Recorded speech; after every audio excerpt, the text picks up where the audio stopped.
আসসালামু আলাইকুম এভরিওয়ান, সবাইকে শুভরাত্রি বললাম এই জন্যে যে এখন রাত বাজে 12টা 7। তো এত রাত্রে ভিডিও করছি কেন? আসলে অনেক রাত হয়ে গেছে, এর মধ্যে সারাদিন অনেক ব্যস্ত ছিলাম, সেই জন্য কোনো ভিডিও করতে পারি নাই। স্পেশালি রুমের ভিডিওটা, আমরা বাইরে ছিলাম, বাইরে বিচে ঘুরতেছিলাম, সারাদিন বিভিন্ন জায়গায় ঘোরাঘুরি করা হয়েছে, সেই জন্য আমরা ভিডিও করতে পারি নাই। তো আমাদের রুমটা একটু দেখানোর জন্য ভিডিও করছি। সামনে আমার এখানে একটি গ্লাস দেখা যাচ্ছে, এটা থেকে শুরু করি। এখানে হচ্ছে জামা কাপড় রাখার জন্য একটা বক্স আছে, এর মধ্যে আপনি আপনার কাপড় চোপড় রাখতে পারবেন। আর এই পাশটাতে আরো একটা জায়গা আছে, এখানে আপনি হ্যাঙ্গার দিয়ে কাপড় চোপড় রাখতে পারবেন।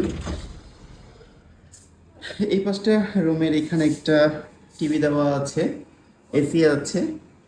আর এদিকে হচ্ছে রুমের দুইটা বেড, এটা একটা বেড, এটা একটা বেড, ডাবল বেড। এখানে 4 জন থাকা যাবে। আর এই পাশটাতে একটা ফ্রিজ আছে, এখানে ফ্রিজটাও মোটামুটি ফাঁকা, ফ্রিজে কোনো কিছু নাই।